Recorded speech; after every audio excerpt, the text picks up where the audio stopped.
As the lockdown is extended, you need something to keep you occupied. How about building a model railway exhibition layout? Need some ideas? Let me inspire you. Part 4 of my inspiration series covers continuous run layouts in N-gauge that can be built by one person. Hi, I'm Andrew Gebby. You're watching the Heritage and Model Rail channel. And if this is the first time to this channel, become a subscriber. And don't forget the bell icon so that you can be notified when new content appears. This N-gauge layout is Canal, exhibited by the Kyle Model Railway Club. Canal is a small Scottish layout set in a fictitious village with station and siding. There are 3 running lines with a variety of locos running and maybe the odd steam train on a day out. Featuring all things Scottish with Highland cattle, a stag hiding in the bushes and even a funeral taking place at the old kirk. The layout measures 6 feet by 3 feet on one board which can be transported by car. Buildings are all kits. Track is Pico FlexiTrack with analog DC control. Stock is from Graham Farish and Dapol. My thanks to Andy Bell for the information.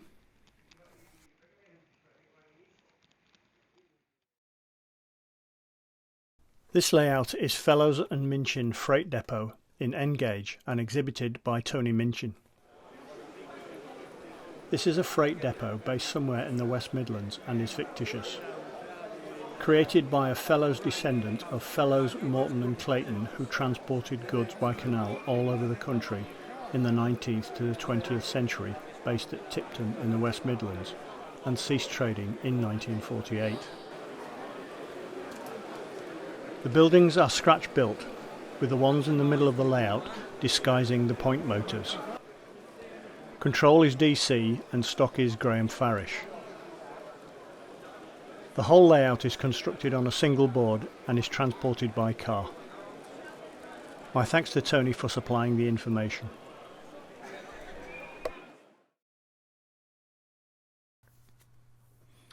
Here you can view the N-gauge layout Leatherbridge, exhibited by Adrian Brimble.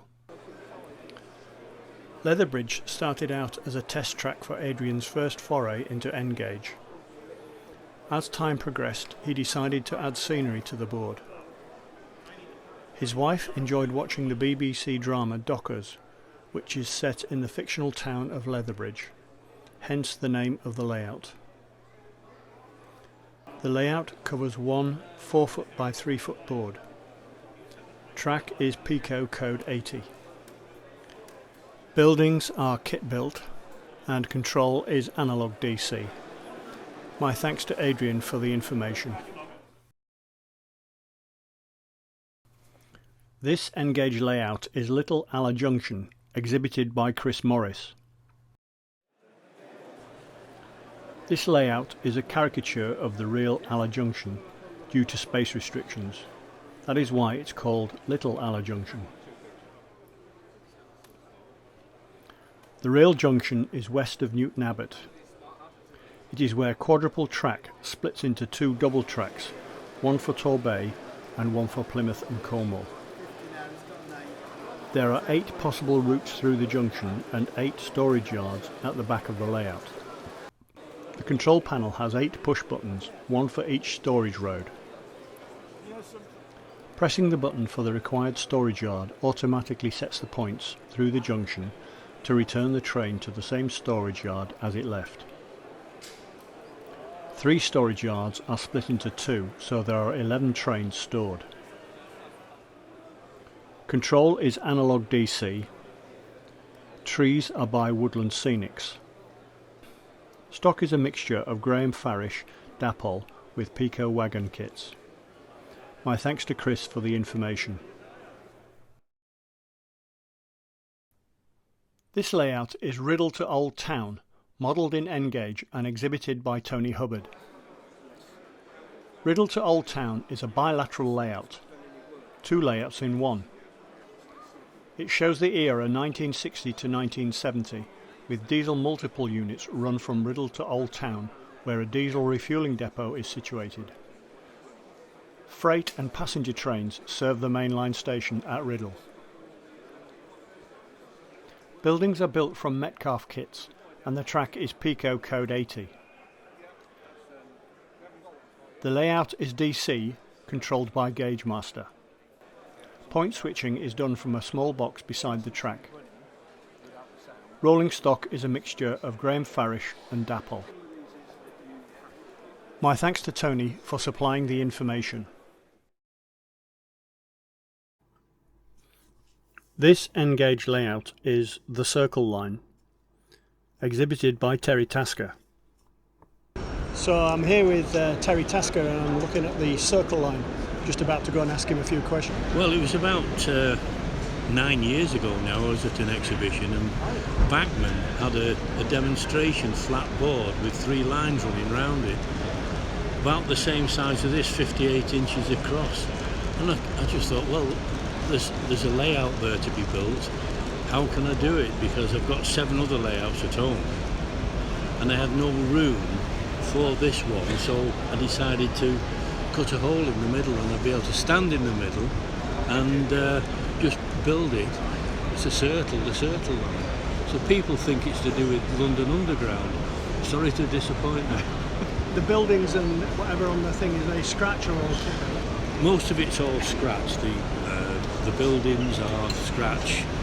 The tunnel, the cutaway, if you like, that was by Mercia. It was a kit, and I just thought to myself, that look, for a cut-in, it just looks right. So I put that in. The inspiration for the scenery came from my wife.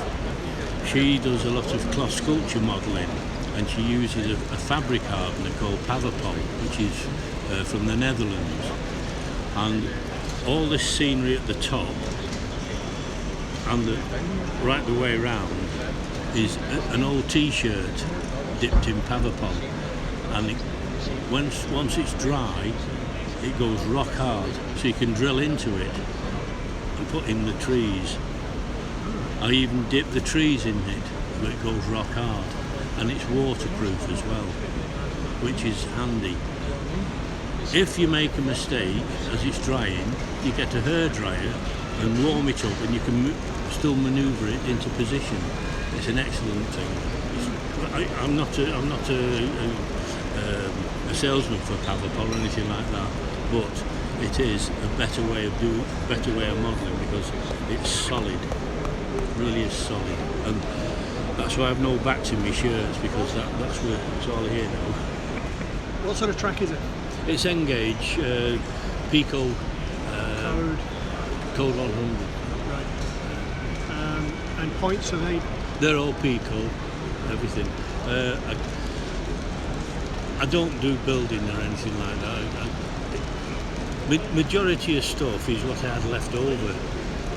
I think I only had to buy about 3 points, and the point motors are Pico as well. What control have you got? I've got the Gauge Master Model D. It's a double header, if you like, one for the inner line and one for the outer line, and a set of working lights, which I keep forgetting to switch over to green, and I get reminded by people, you've just shot a red light. I said, well, I'll sack the driver. What's your stock? All my stock is ready to run, and what over the years I've been going round these exhibitions and buying up as much. You see them, faulty wagon or this, that, and you buy them. It's usually a wheel that's not right, or coupling that's not right. You can repair them quite easily. Some of the wagons nowadays, like £45 for 2. Well, you can't justify that. So I look for broken second-hand ones that nobody else wants, which are poor. So therefore, it makes the hobby cheaper rather than being ridiculous. Operating is just a single person, just you. It's me at the moment. I've got an operative who's wandering around spending somebody else's money at the moment. And trying to hide it from the wife. Most probably will do. Yes, we're all guilty of that. But I've learnt over the years, when my wife says to me, "Oh, that's new," I'll say, no, I don't think it is, I've had it ages, because that's what she tells me when she says, I've got a new dress here, but I've had it ages, you know. This layout is 2 seasons, modelled in N-gauge and exhibited by Martin Roper. 2 seasons has a winter scene on one side with light-up trees and ice skating rink on it. The other side has a summer feel to it, with a little tram run and a farm with stables and animals. Both sides have working lights on them. Martin has built the layout at a low level, giving easier access to children. Buildings are by Metcalfe and the track by Pico. Trains are DC controlled by Gauge Master, and the stock is Graham Farish and Dapple. My thanks to Martin for supplying the information. This N-gauge layout is Charleyville, exhibited by Rodney and Christine Hodge. Charleyville is a 7-foot by 3'6" N-gauge tabletop circular layout, plus rear fiddle yard, based on the Great Empire Railroad by Kent Wood and Rick Laban. The version built is a small plains Midwest town of the 50s and 60s, with a new canyon addition. The small population has a collection of steam locos which is used to run to outlying farms and mine workings in the distant hills, to deliver supplies and pick up produce and cattle for onward shipping. I managed to speak to Christine at the show, who gave me a bit more information. I've been to America on numerous occasions, touring round, and then my husband got involved with doing with the model railway. And I thought, we'll build something with a grandson when he comes up for school holidays, as I thought. It was okay the first, and then I got bamboozled into showing it for the first time 8 months after I started, so it was a mad scramble. Right. And it's carried on from there. Your back scene, where's that come from? My design. Right. Well, I actually drew it on the backboard and painted it on the main section, and I designed the backboard on the new section, but my husband painted that for me. Your buildings, are they scratch built or kit? Some are kit form, some are bought from Plus Daughters, already made up. Then I tweaked them to what I wanted. The engine shed was built from a Fowler kit. What's your track? It's N-gauge track. Oh, is it Pico, is it? No, I think it's Bachmann track. It's the slot with a grey base.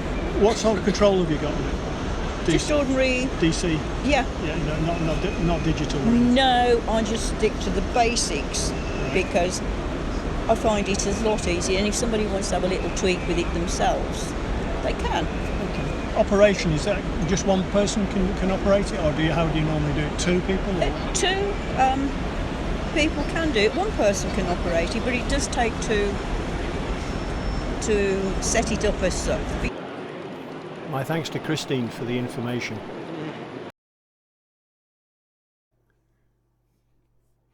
This N-gauge layout is Kirkton, exhibited by Falkirk Model Railway Club. You can build this type of layout at home, as it is built simply on an 8-foot by 4-foot board, fitted onto 2 boards for easy transport. Kirkton is an imaginary village set in the 1960s at the end of the steam era and the introduction of diesel power. The village is situated on a through main line where express passenger trains occasionally stop. However, there are more frequent stopping local passenger trains as well as passing freight. Apart from a shop, pub and school, there is also a busy goods yard with some industrial units. This new layout demonstrates to the beginner how to have an N-gauge layout that could be adapted to fit any spare room or garage.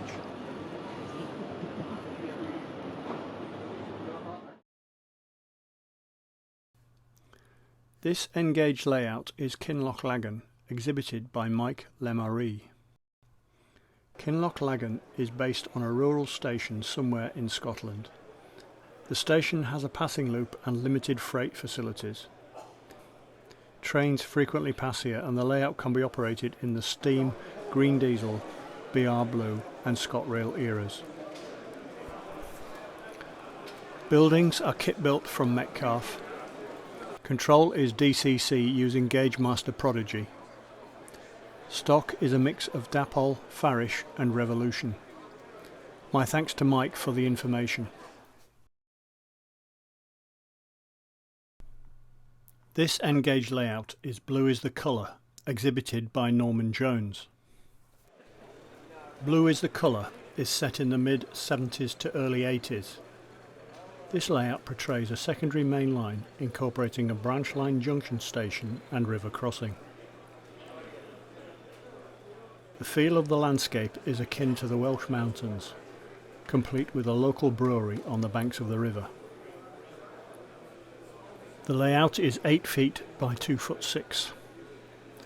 Buildings are kits that have been repainted on the roofs using a white base finished off with a grey wash. Track is weathered Pico. Control is analogue, but locos have been fitted with a sound chip. Stock is Graham Farish and Bachman that have been weathered. My thanks to Norman for the information. Here you can view the N-gauge layout Papageistadt, exhibited by David Shackle. Papageistadt translates to Parrot Town, hence the picture of a parrot and the statue of a parrot in the town. The layout is a double-track main line with a long siding and features aircraft, because David always wanted an airport in his layout. The town is a fictitious location in Germany near the Austrian border, set in the modern era. The layout measures 6 feet 6 by 3 foot 6 across 2 boards that travel one on top of the other. Buildings are Faller kits.